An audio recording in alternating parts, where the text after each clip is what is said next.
नव प्रभात की बेला लाए फिर से नई उमंग, परमात्म रंग संग यहाँ सजेंगे जीवन के सब रंग, सब रंग, सब रंग।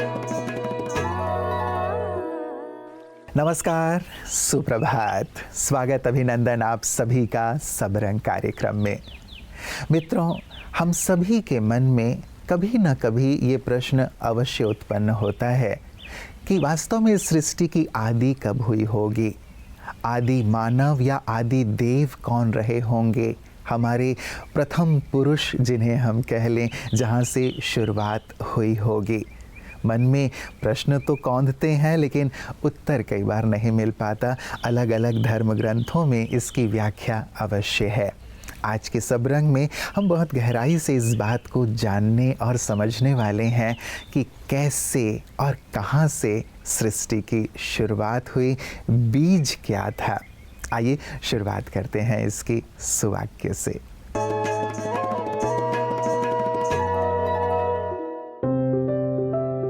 आदि मानव की रचना, समाज परिवर्तन की सूचना।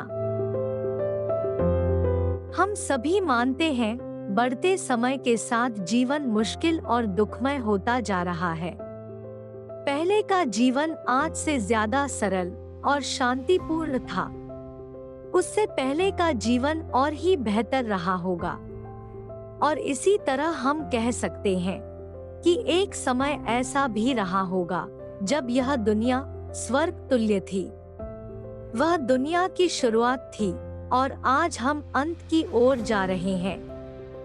जैसे कोई भी वस्तु जब पुरानी होती है तो उसका बदलाव कर नई शुरुआत की जाती है, ऐसे ही अब इस पुरानी दुनिया के परिवर्तन की घड़ी है। और इस वेला में ईश्वर ने एक मनुष्य शरीर का आधार लेकर हमें यह सूचना प्रदान की। इस महान कार्य के ध्वजधारी, हमारे मार्गदर्शक बन हमें जीवन और समय के महत्व को समझाने वाले हस्ती को हम प्यार से ब्रह्मा बाबा कहते हैं। समाज को नया रूप प्रदान करने का वो महीन और महान कर्म जिन्होंने ईश्वर के समान बनकर किया, आज उनके स्मृति दिवस पर उनके दिखाए हुए मार्ग पर चलकर जीवन को उन्नत और परमात्म गुणों से समृद्ध करेंगे। मित्रों, आदि कहाँ से हुई, ये हमने सुवाक्य में देखा। वास्तव में आदि का स्थल बहुत ही शक्तिशाली होता है। आदि देव बहुत शक्तिशाली होते हैं, विविध विशेषताओं से संपन्न होते हैं। प्रजापिता ब्रह्मा कुमारी ईश्वरीय विश्वविद्यालय के जो फाउंडिंग फादर रहे, प्रजापिता ब्रह्मा बाबा, जिन्हें दादा लेखराज जी के नाम से ही लोग जाना करते थे, इन्होंने भी अपने जीवन में ऐसे सार्थक परिवर्तन लाए परमात्मा की सुंदर प्रवेशता के पश्चात कि उनके जीवन को देखकर अनेकानेक लोग इस ईश्वरीय मार्ग पर चलने लगे। यहाँ से ही एक सुंदर शुरुआत हुई सृष्टि परिवर्तन की, शुरुआत हुई संस्कार परिवर्तन की, शुरुआत हुई मनुष्य के देवत्व की ओर चलने की। ओम शांति। हम सोचते थे कि हम शारीरिक स्वास्थ्य को अचीव करेंगे तो हम खुश रहेंगे। ज़रूर, ये दोनों एक दूसरे से अलग नहीं है। तन का स्वास्थ्य मन के स्वास्थ्य को प्रभावित करता है और मन तन के स्वास्थ्य को प्रभावित करता है। लेकिन हम बात कर रहे हैं भावनाओं पर, कि नकारात्मक भावनाओं को जब हम सकारात्मक बनाते हैं तो हमारा शारीरिक स्वास्थ्य में कैसे वृद्धि होती है। भावनाओं को सकारात्मक बनाने के लिए भी व्यायाम, एक्सरसाइज बहुत महत्वपूर्ण है। आपके शारीरिक स्वास्थ्य के लिए तो है भी, लेकिन भावनाओं को भी ये परिवर्तित करता है। जी हाँ, बॉडी लैंग्वेज में यदि आप चेंज लाते हैं तो आपकी भावनाएं सकारात्मक होती हैं। आप करके देखेंगे, जब आपका मूड खराब होता है, आप दुखी हैं, चिंतित हैं, तो उस समय का आपका बॉडी पोस्चर या बॉडी लैंग्वेज कैसा है? हल्का झुकावट रहती है ना? सिर थोड़ा नीचे की तरफ रहता है, कंधे झुके हुए रहते हैं। आप सिर्फ एक छोटी सी युक्ति अपनाएं, उस समय सीधा बैठें, मुस्कुराएं। यदि हो सके तो आईने में देखें और स्वयं को अप्रिशिएट करें, खुद को धन्यवाद करें। इस सिंपल बॉडी लैंग्वेज से आपकी भावना सकारात्मक हो जाएगी। मुस्कुराएं। दूसरा, खड़े हो जाएं, थोड़ा सा स्ट्रेचिंग कर लें या आप अपने ही जगह पे थोड़ा टहल लें। आप देखेंगे आपकी भावना परिवर्तित हो गई। और जैसा कि पहले भी बताया, गहरी लंबी श्वास लें और धीरे से रिलीज करें। इस समय मोबाइल का प्रयोग ना करें, क्योंकि मोबाइल डिस्ट्रैक्शन लाता है और वो डिस्ट्रैक्शन हमारे मानसिक स्वास्थ्य के लिए अच्छा नहीं माना जाता। तो भावनाएं नकारात्मक से सकारात्मक नहीं हो पाएंगी। इसलिए इन तीनों बातों को करते समय स्वयं को मोबाइल से अवश्य दूर रखें। एक्सरसाइज करें, खेलें। अगर आप आउटडोर गेम कर सकते हैं, बैडमिंटन या कोई भी गेम जो आपको पसंद है। यदि आपके पास आउटडोर गेम का व्यवस्था नहीं है तो आप इंडोर गेम्स भी खेल सकते हैं, जैसे कि रस्सी कूद सकते हैं यदि आपका स्वास्थ्य आपको अलाउ करता है। जॉगिंग कर सकते हैं यदि आपको पसंद है। तो क्रिएटिव आउटलेट्स जैसे कि डांस, म्यूज़िक या पेंटिंग कर सकते हैं। फिजिकल एक्टिविटी को बढ़ाएं, व्यायाम करें, नकारात्मक भावनाओं को सकारात्मक बनाएं और शारीरिक स्वास्थ्य को प्राप्त करें। ओम शांति। मित्रों, आज 18 जनवरी का दिन प्रजापिता ब्रह्मा कुमारीज ईश्वरीय विश्वविद्यालय के साकार संस्थापक प्रजापिता ब्रह्मा बाबा ने आज के ही दिन अपनी संपूर्णता को प्राप्त किया था।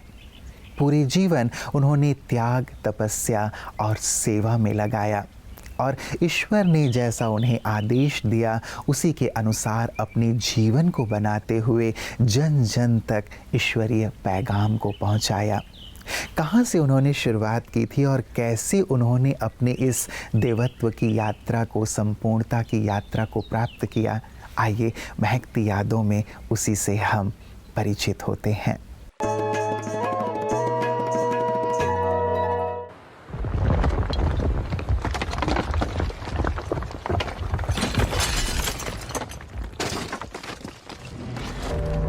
आदम का शरीर प्रकाश का था जो ईश्वर के प्रकाश के समान था।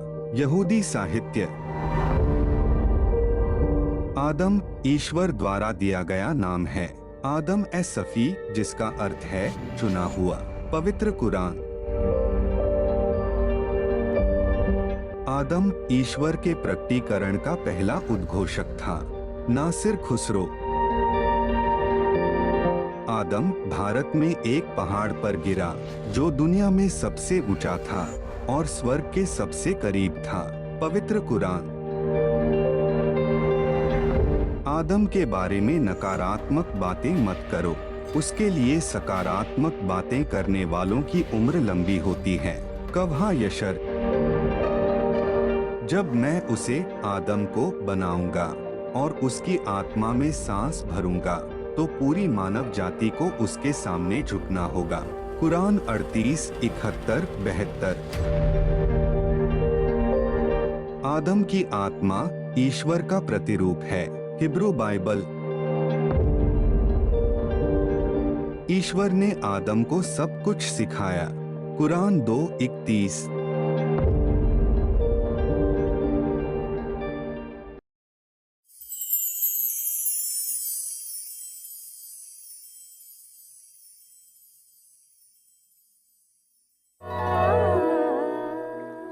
मित्रों, किसी भी नई चीज़ की शुरुआत करना आसान नहीं होता।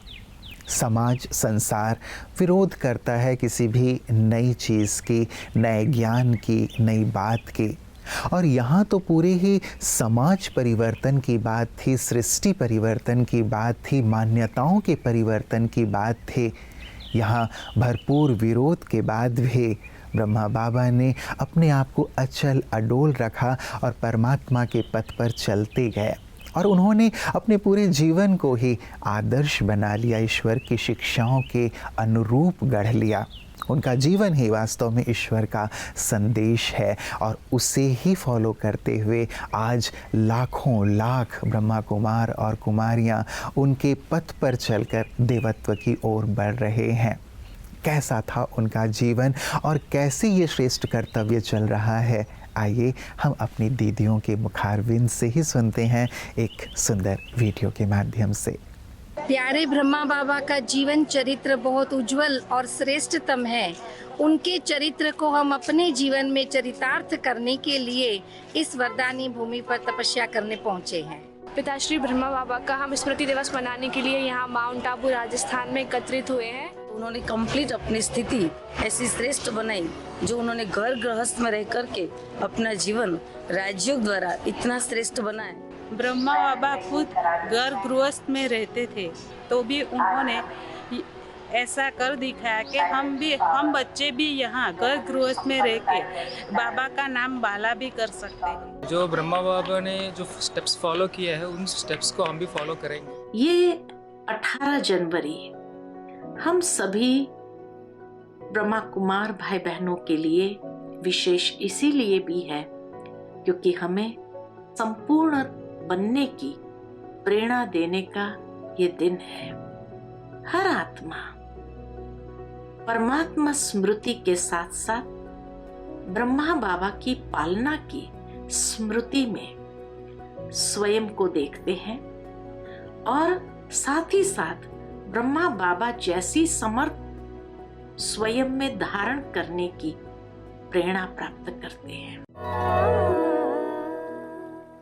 मित्रों, गीता में भगवान के महावाक्य हैं, यदा यदा ही धर्मस्य, जब जब धर्म की ग्लानि होगी मैं आऊँगा और एक साधारण मनुष्य का तन लेकर के मैं सृष्टि का परिवर्तन करूँगा, अधर्म का विनाश करूँगा। आज ये खुशखबरी आप सबको देते हुए मन हर्षा रहा है कि वो वक्त आ गया है नहीं बल्कि चल रहा है।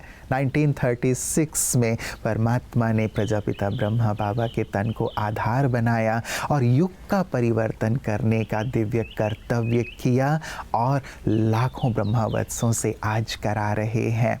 आएं इस पुण्य पथ पर हम भी चलें, इस महापरिवर्तन के कार्य में हम भी अपना योगदान दें, इस नर्क को स्वर्ग बनाने में, इस कलयुगी सृष्टि को सतयुगी सृष्टि बनाने में हम भी सहभागी बने, हम भी मनुष्य से देवत्व की ओर चलें, परमात्मा के पथ पर चलें। यही समय की मांग है।